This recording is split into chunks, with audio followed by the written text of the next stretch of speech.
Hello and welcome to this online training. My name is Carl Barker. I'm an escalator engineer at the Escalator company. I'm one of the main escalator engineers at TEC.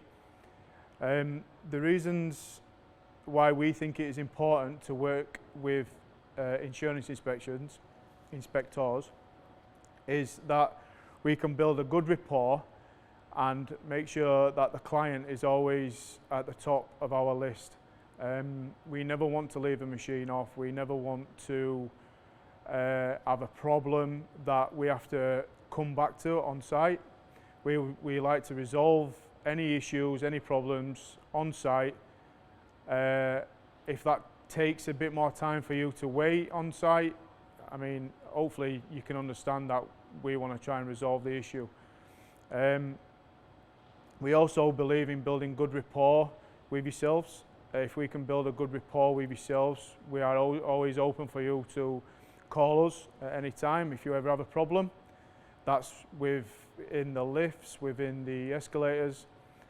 And this video is briefly an overview of what we go through in the day-to-day of an insurance inspection. So yeah, what we'll be going through today is brief, but the main factor of what we check on the day-to-day insurance inspections. So always, when we're on site, always stick by the EN 115 regs. We always reiterate this, is a lot of people and engineers, people by engineers and inspectors, always kind of miss the little things. The EN 115 protects us all, so if we can read and get knowledge about what we're actually looking at and searching for, you know, it makes our lives a hell of a lot better. Also, for future inspections, we always do a service sheet, and you guys will have your own report sheet. So when you come to do your inspections or reports, we always tend to link. So if you have a problem, we'll write down. If we have a problem, you'll write down. And then that just saves further investigations or further works needed that we have to put forward to the client. So if we can work together, this will be much help, because it may be something that we can do on site there and then, instead of having to come back and do a revisit. At the end of it, all we're trying to do there is just help, and it benefits the client massively by reducing extra costs, etc. So thank you. So this is one of the basic checks that we'll be doing, step to cone measurement. The measurement, I don't want it to go over 4 mil. If it's anything above 4 mil, we reduce it. These measurements are within the EN 115. So yet again, we always try to stick to what the legislation requires. So what we use is we use a cone gauge. So from the top of the step, flute, to the bottom of the cone, that is there, 3.5. So I'm happy to leave that as is. If it's anything below 2 mil or is 2 mil, we try to adjust. But anything over 4 mil, it's a big no-no. We reduce the cone plate. And yet again, that's something that we can do on site. So if you speak to any guy, any escalator engineer, anybody on site, you know, they're happy to do that on site, so we don't have to do a revisit. So what we're going to test now is the step to skirting measurements. So what we tend to do is test the right hand side and then the left hand side. When we're testing left and right, all escalator engineers go from the bottom facing up. So facing up, right is your right, left is your left. If you look from the top down, right is your left, left is your right. Yeah, so that's how all escalator engineers determine your right and your left. So what we tend to do is we measure the left hand side, which is 3 mil. Right hand side, which is 3 mil, which is perfect. Anything over 7 mil, we adjust. We need to adjust on site. The 7 mil is in the Ian 115. We can go 4 and 3, 3 and 3, which I like personally. If it's 4 and 4, it needs to be adjusted. Anything over 4 mil on one side, you know, that needs to be adjusted first. Yeah. So when you're testing step to skirting gaps, test it on a stationary machine. Don't run the machine, test the same step in every position. So test the bottom, move yourself up, test the middle, move yourself up, test the top. And that's how you determine true measurements. If you follow the step and get the engineer to run the step and follow it each time, it's just going to give you a false measurement, as that step could be slightly, you know, adjusted, or, you know, it could be slightly one way, it could be slightly moved. So yeah, just things to look out for. Right, so what we're going to check now is splits and any cracks or anything within the rails. We have our little system here, so basically these are the little things that you want to be checking. So you can always see when somebody's done a joint repair or when they've fitted a new rail, you can always see the joint. That's where most of the splits will occur, 9 times out of 10. You will have the odd splits on older rails. What we tend to find is where machines are in a shopping centre or a shop with glass and it gets the sunshine all day, they tend to get more damage that way. The top of the rubber it doesn't last really long. That's personally what I've found. Things to look out for is splits like that, damage to the rail, damage to the joint. Other things to look out for is the internal layer of the handrail. So if the internal layer is damaged, you'll normally find machines that run on new end bearings. So when the machine hasn't been reduced by lessening the tension on the machine, not the pressure, the tension, because with handrails they shrink, they don't expand. So every 6 to 12 months we'll come in and we'll reduce the tensioning on the rail. If that hasn't happened for, let's say, 2 to 3 years, you'll find that the new end rollers have damaged the internal layer of the handrail. So when that tends to happen, it starts to get to the steels, and when the steels come through, you know, that's potentially damaging you know, passenger's hand. You know, it could be claimable from passenger to client. You know, that's one thing we don't want. So that's one of the main things that we do check. Also, when the rails are, you know, surprisingly tight, it does damage the handrail guides. Not necessarily the straight guides, but more the curve and the lower guides. With the tensioning decreasing, it gets more pressure onto the steels and then burns the steel away, which becomes sharp and then which can also damage the rails. So now we're going to test step-to-step gaps. I always tend to measure step-to-step gaps on the top, as the top is the most stretched coming over the curve. So what we tend to do is get to where the curve is at its stretch point and measure from step to step. I'll just do it here so you can see. And that's all we do. Step to step, flute to flute, that's the measurement we do. The maximum measurement, I mean, I don't like going over 5 mil. So anything over 5 mil, you know, it needs a rechain and it needs investigating as to why. So now we're going to test the stopping distance, the braking distance. The braking distance is measured by meters per second.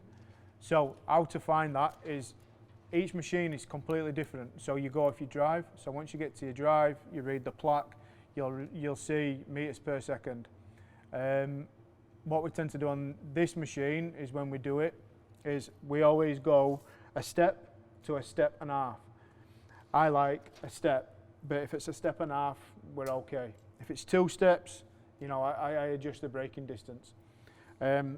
What we do here is we go from the edge of the combs, the tooth, from the edge of the tooth, measure step and a half, create a little gauge there from where we need to stop.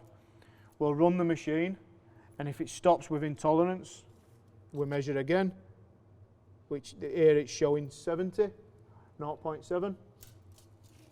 We'll do it again. If it measures 0.7, good. Do it again. If it measures 0.7, good. And that's how we measure braking distance. Right, so what we're going to check now is the oil levels of the gearbox. So what we tend to do here is obviously top pit, make sure you're safe, make sure the machine's off, make sure it's isolated. I always go on 3 points of contact, 3 points of stop contact. So I go stop switch, handset stop switch, and then I'll go handrail entry. So I know that I'm safe, or you could also just isolate the machine. When testing the gearbox oil, we always have a dipstick for oil. So what you'll find is the dipstick, and as you can see, it's nice clear oil, and it's within level with the dipstick. On some machines, you won't have a dipstick, you'll literally just have a screw, opening screw. What we tend to do there is get a torch, shine through, make sure it's nice and clear. If the oil's in any, if the oil's been mixed or it looks quite if it looks unclean, or if it looks like it needs replacing, you know, just get it put down to be replaced straight away, and we can come within a couple of days and replace it straight away. The last thing we want is the gears and the gearbox to have any damage due to bad or rubbish oil being inserted into it. Thank you. So now we're in the top pit. We're in the top pit mainly because this is where all the sensors are. This machine in particular has had a refurb to it. It has had an EN115 electrical upgrade. So we've upgraded the brake chain switch, the speed monitoring switch, the brake sensors, and we've also inputted handrail speed sensors, which you can find within the handrails if you take the deckings off on the curves, and it's also had missing steps, one at the top and one at the bottom. Yeah, when we go through and test these, there's two ways that we can test sensors. By manually taking off the switch, taking it away from the device, running the machine on handset. If the machine runs on handset, run it, it'll fault off. Once it's faulted off, return the switch back. So in some cases, especially on these machines, you'll need to reset it in the panel, which is at the bottom. When reset, everything's back in situ. Yeah, just give it another test, and once it's running, everything's all right. That's proven the sensor. When we're also in the top pit, we're also going on your left and your rights, left hand handrail, right hand handrail. You know, you've got your pit stop switch, and also any other stop switches that are in here. So we also have a motor box cover switch. We input these onto all our upgrades. Most old machines don't have these, so motor box cover switch. Sometimes you know, it doesn't really say it in the panels because they're implemented and retrofitted onto the safety line. So don't get confused when there's a safety out or anything like that. Just always make sure that these are down when running the machine. But also make sure that you're always doing your due diligence and making sure you're safe at all times. Don't get in the machine without any safety devices put in. 99% of the time always work off handset when testing safeties, but there's one safety that cannot be tested from handset, and that is your missing step. So when testing your missing steps, obviously you need to have a step that is out. So when testing missing steps, come away from the machine, engineer and insurance inspector out of the machine, run on key in the direction of travel. Once it gets around the curve, if the machine cuts out, you know that the missing steps faulted. You'll also be able to check in the panel and it'll show missing step device upper, and that's the same for the bottom. Once that's done and you've tested your missing steps, you'll reset the missing step in the panel and then put your handset back in, run on key, and then you should be good to go.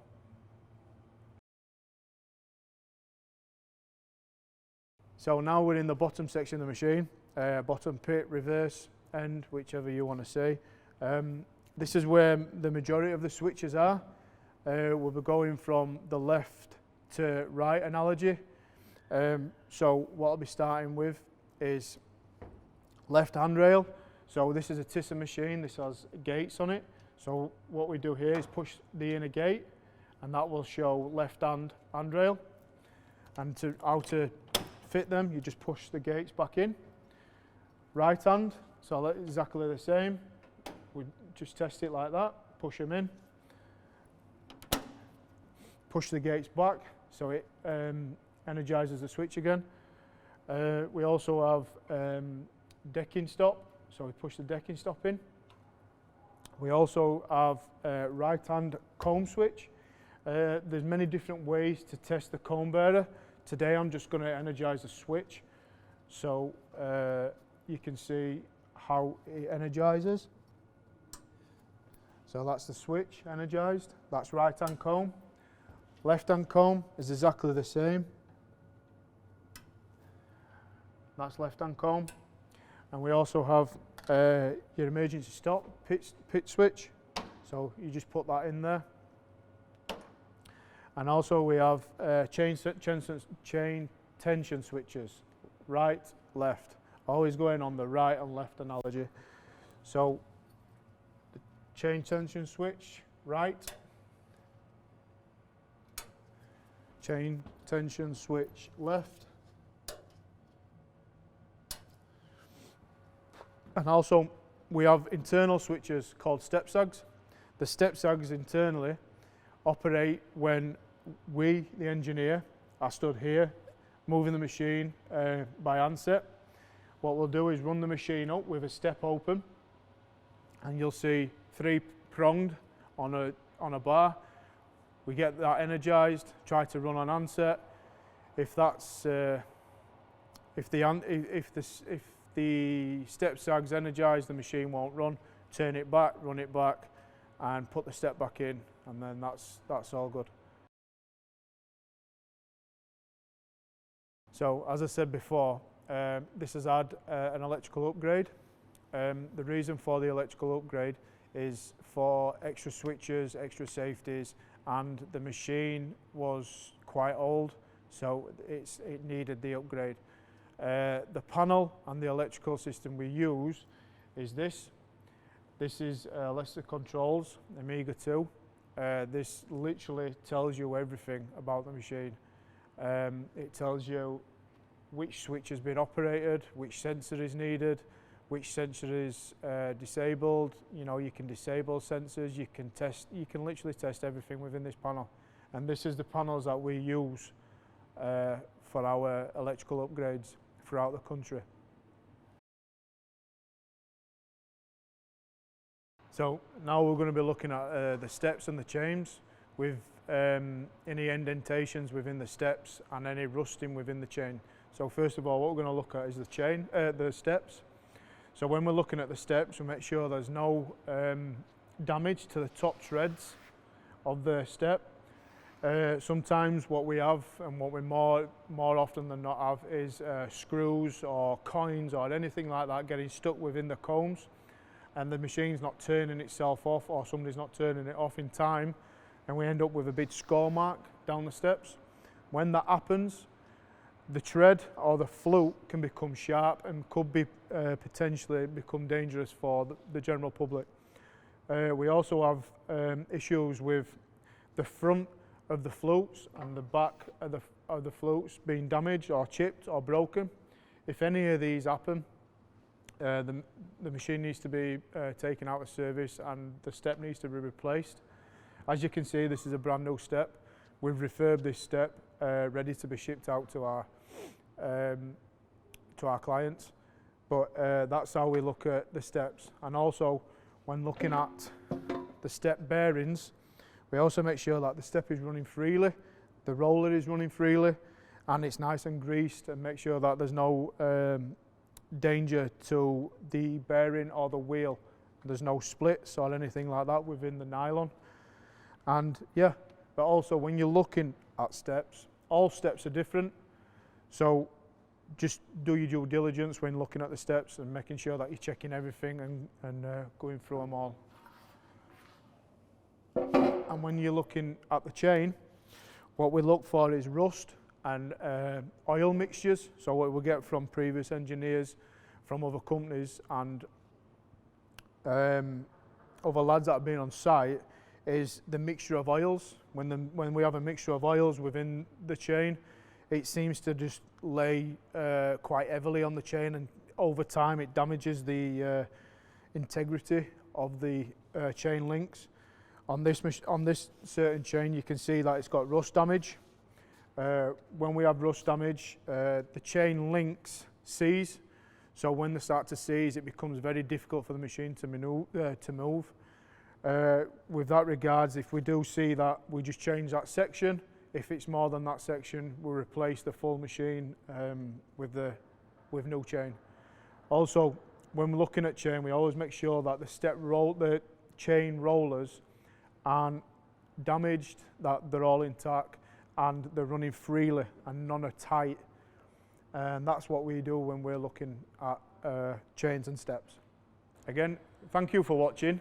I hope you enjoyed and gained some knowledge within what we do. Yeah, again, if you ever come across any problems or anything like that, don't hesitate to give us a call. We're always on the other end of the phone to help. Thank you.